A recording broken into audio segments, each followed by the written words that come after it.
আসসালামু আলাইকুম বন্ধুরা, কেমন আছো তোমরা? আশা করি তোমরা সবাই অনেক ভালো আছো, সুস্থ আছো। আমরা অনেক ভালো আছি। চলে আসলাম আরো একটা নতুন ভিডিও নিয়ে। সকাল সকাল ঘুম থেকে উঠে বাসি কাজকর্ম সেরে চলে এসেছি রান্না করার জন্য। বাচ্চারা স্কুলে যাবে, সেজন্য ভাবলাম যে ওদেরকে গরম গরম চিতই পিঠা ভেজে দেই, ওরা খেয়ে দিয়ে স্কুলে চলে যাবে।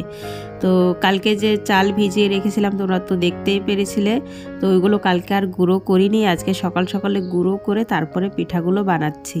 আর এইসব পিঠা কিন্তু হেসেলেই ভালো হয়, গ্যাসে কিন্তু অত একটা ভালোভাবে হয় না, ভিতরে কাঁচা থেকে যায়। আর দেখো গ্রামে এইসব কিন্তু ভীষণ ভালো লাগে, সবাই মিলে পরিবারের সবাই একসাথে বসে খাওয়া দাওয়া এসব কিন্তু ভীষণ ভালো লাগে। আর একজন সাহায্যের জন্য এসেছিল, ওনাকেও দুটো পিঠা দিয়ে দিলাম, ওনাকে খেতে বললাম, উনি খেলো না, উনি বললো আমাকে দিয়ে দাও আমি নিয়ে যাব। তো দিয়ে দিলাম, উনি নিয়ে চলে গেলেন। আর তারপরে ওরা খেয়ে দিয়ে কিন্তু সবাই কাজে চলে গেছে, আমার হাজব্যান্ড কাজে চলে গেছে, বাচ্চারা স্কুলে চলে গেছে যার যার মতো। আমিও এখন এই যে ঘরের কাজকর্মগুলো সেরে নিচ্ছি। প্রথমে ভাবলাম যে আগে হেসেল পাটটা ঝাড়টার দিয়ে নিয়ে তারপরে বড় ঘরের কাজকর্মগুলো করব। আমি কিন্তু বাসন টাসন কিচ্ছু ধুইনি এখনও, ওইগুলো কলপারে নিয়ে রেখে এসেছি। তো ভাবলাম যে হেসেল পাটটা ঝাড় দিয়ে তারপরে বড় ঘরের কাজকর্ম সেরেই তারপরে যাব বাসন ধোয়ার জন্য। তো বিছানা ওঠাতে তো আমার ভীষণ বিরক্ত লাগে, শীতকালে বিছানা ওঠানোটা না আমার একদমই কিন্তু ভালো লাগে না। এই কাঁথা কম্বল অনেকগুলো ভাঁজ করতে হয়, আমার ভীষণ বিরক্ত লেগে যায়। তো কি আর করব, প্রত্যেক দিন তো করতেই হবে, পরিষ্কার পরিপাটি করে তো রাখতেই হবে। তো এই যে কম্বলগুলো ভাঁজ করে নিচ্ছি, ল্যাপটপগুলো ভাঁজ করে নিলাম, রোদে দিলাম না, রোদে দিলে আবার আমার একটু ঝামেলা হয়ে যায়, যেহেতু ছোট বাচ্চা আছে, কাজ করতে অনেকটা মানে কষ্টকর হয়ে যায়। আর ভাবলাম যে আজকে এই ড্রেসিং টেবিলটা একটু গুছিয়ে নিব, পরিষ্কার করে নেব, একদম এলোমেলো হয়ে আছে। তো ভাবলাম যে সব কিছু বের করে নিয়ে তারপরে ঝেড়ে মুছে আবার ভালো করে সাজিয়ে নেব। তো সবগুলো এক এক করে বার করে নিচ্ছি, কোথায় কোনটা যে রাখা আছে, মানে একটা জিনিস দরকার পড়লে খুঁজে পাওয়া যাচ্ছে না, এরকম অবস্থা হয়ে গেছে। মানে বার করি আবার রেখে দিই, ভালোভাবে তো রাখাই হয় না, বাচ্চারাও মানে ওইগুলো ইয়ে করে, এই দেখো কতগুলা এলোমেলো হয়ে রয়েছে, কোথাকার জিনিস কোথায় রেখেছি মানে খুঁজেই পাই না, কাজের সময় একটাও খুঁজে পাই না। তো ওইগুলো এখন মুছে টুছে নিয়ে, আর এই দেখো কতগুলো চুড়ি, আমি প্রত্যেক ঈদেই কিন্তু চুড়ি কিনি, তো সেইভাবে তো আর পরা হয় না। ওইগুলো দেখো এরকম করে একটা পলিথিনের মধ্যে আমি বেঁধে রেখে দিই। আর এই দেখো এইগুলো আমার হাজবেন্ড ওই দিনকে নিয়ে এসেছিলো, ওইগুলো আমি তোমাদেরকে একটু দেখিয়ে দিলাম, ভীষণ সুন্দর ছিল। আমি নিজে যতই পছন্দ করে কিনি না কেন, তাও মনে হয় আমার কাছে অত একটা ভালো লাগে না, আর অত একটা খুশিও লাগে না। আর আমার হাজবেন্ড যদি একটা ছোট একটা বস্তু এনে দেয় আমাকে, আমার কিন্তু ভীষণ ভালো লাগে, আমি অনেকটাই মানে হ্যাপি হয়ে যায় যে ও আমার জন্য 2 টাকার বস্তু কেন না হয়, ও যদি এনে দেয় আমি দারুণ দারুণ খুশি হই, ভীষণ ভালো লাগে। এই দেখো এই কানের দুলগুলো নিয়ে এসেছে মেলাই থেকে ও আমার জন্য। আমার মানে কি, অত দামি কোনো জিনিসপত্র আমার চাই না, ও যদি আমাকে ভালোবেসে 1 টাকার বস্তু দেয় তাও আমি ভীষণ খুশি। সংসার করতে গেলে কিন্তু এটাই ভীষণ জরুরি যে কতটা দামি সেটা নয়, যে সোনার কিছু দিতে হবে এরকম কোনো কিছু নয়, ও ভালোবেসে যদি আমাকে 1 টাকার জিনিসও দেয় তাও কিন্তু আমার কাছে অনেকটাই ভালো লাগে। আর এই দেখো আমার মাসি কিন্তু আমার জন্য কলার পিঠা নিয়ে এসেছে, ওটাই রেখে দিলাম তোমাদের, মানে আমি কাপড় শুকোতে দিতে যাচ্ছিলাম, তো ক্যামেরাটা অনই ছিল, মাসি এসেছে তো ভাবলাম যে একটু দেখিয়ে দিই। আর এই দেখো সংসারে কিন্তু অনেকটাই হিসেব করে চলতে হয়। বাসন মাজার সাবানটা আমি অর্ধেক অর্ধেক করে কেটে নিয়েছি, মানে একসাথে যদি ওটা ইউজ করি তাহলে তাড়াতাড়ি শেষ হয়ে যায়, সেই জন্যে কিন্তু আমি অর্ধেক অর্ধেক করে কেটে নিয়েছি, যাতে একটু বেশি দিন আর কি ব্যবহার করা যায়।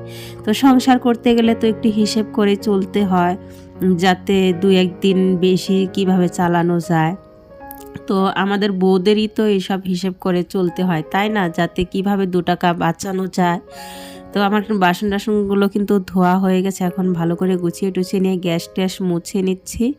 তো মেয়ে তো পাশের বাড়িতে দিয়ে এসেছি, তোমরা তো জানোই আমি ওকে নিয়ে কাজ করতে গেলে ভীষণ অসুবিধা করেও, তো কান্নাকাটি করে পেছন পেছন ঘোরে। তো পাশের বাড়িতে দিয়ে এসে তারপরে কিন্তু আমি কাজগুলো করি। এই দেখো একটা মোটা কম্বল ভিজিয়ে রেখেছিলাম কালকে, তোমরা দেখতেই পেরেছিলে, কালকে তো ধুতে পারিনি, আজকে আমি একা একাই ধুয়ে মেলতে পারছিলাম না। তো পাশের বাড়ি থেকে মেয়েটাকে ডেকে এনে তারপরে আমি ওকে সাথে নিয়ে মেলে দিলাম।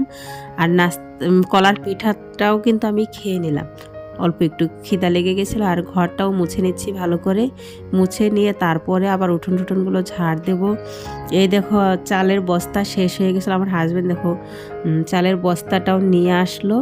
তো চালটা রেখে ওদেরকে খেতে দিয়ে দিয়েছিলাম, ওরা খাওয়া দাওয়া করে নিয়ে একটু আরাম করছে। আর ছেলেরা কিন্তু খেলতে গেছে ক্ষেতের দিকে, আমি এদিকে উঠোনটা ঝাড় দিয়ে নিচ্ছি। আর মেয়েকে কিন্তু আমি গা ধুয়ে দিয়েছিলাম, আর ও দেখো পেছন পেছন ঘুরছে, মাটির মধ্যে বসে পড়ছে একদম, মানে আবারও কিন্তু নোংরা হয়ে গেছে ও। তো ওকে আবারও হাত মুখ ধুয়ে দিতে হবে, কাপড়গুলো চেঞ্জ করে দিতে হবে। তো উঠোনটা ঝাড় দিয়ে নিয়ে আবার বাচ্চারা যে স্কুল থেকে আসলো ওদের কাপড় চোপড়গুলো খুলে রেখেছে, ড্রেসগুলো ওইগুলো ধুয়ে দিতে হবে, ধুয়ে দিয়ে তারপরে আবার গা ধুতে হবে।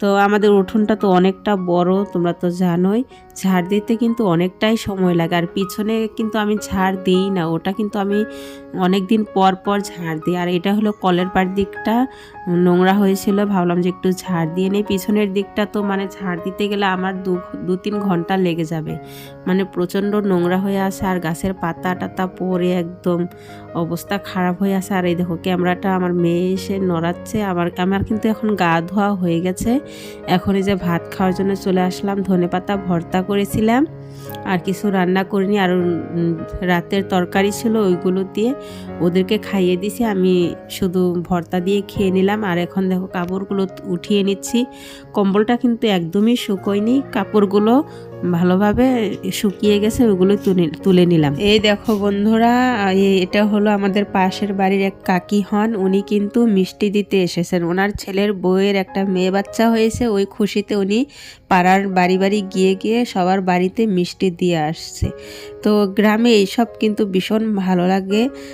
আর মিষ্টি দিচ্ছিল আর বলছিল যে অনেক কিছু করার ইচ্ছে ছিল, তো সিজারে তো অনেক টাকা খরচা হয়েছে, সেই জন্য কিন্তু সেভাবে কিছু করতে পারলাম না, তো আমার নাতনির জন্য একটু দোয়া করো। তো বললাম যে ঠিক আছে, ওটা আর কি বলতে হবে, ও তো ছোট বাচ্চা, ওর জন্য অনেক অনেক অনেক অনেক দোয়া করি, ও যেন একটা ভালো মানুষ হয়, ভালো যেন পরিবেশে যেন বড় হয়, এরকমই আর কি বলছিলাম। তো মিষ্টিটা এখন ওই যে ভাগাভাগি করে আমরা খাচ্ছি। তো আমার মেয়েকেও খাওয়াচ্ছিলাম, ও তো কিছু খাবেই না, ও কিছু খেতেই চায় না। আর আমার হাজব্যান্ড ওদিকে কী যেন একটা বানাচ্ছিল, আমার ঠিক মনে পড়ছে না, তো ওকেও একটু খাইয়ে দিব। বড় ছেলে ঘরে আছে, ওকেও দিয়ে দিব। আমার হাজব্যান্ড কিন্তু আরেকটু পরে কাজে চলে যাবে, এখন মনে হচ্ছে যে 4টের মতো হয়তো বাজে, ও আরেকটু পরেই বাজারে চলে যাবে। জানি না বাজার থেকে আবার কি নিয়ে আসবে, তখন আবার রাতে রান্না করব। তো আমাদের এরকমই প্রত্যেক দিন কিন্তু অনেকটা রাতে রান্না করে খাওয়া হয়। তো ওইদিকে ওর মতো কাজ করুক, আমার মতো আমি করি। ভিডিওটা যদি ভালো লাগে তাহলে লাইক কমেন্ট সাবস্ক্রাইব করতে কিন্তু একদমই ভুলো না। আমার একটু পাশে থেকো, কালকে আরেকটা নতুন ভিডিও নিয়ে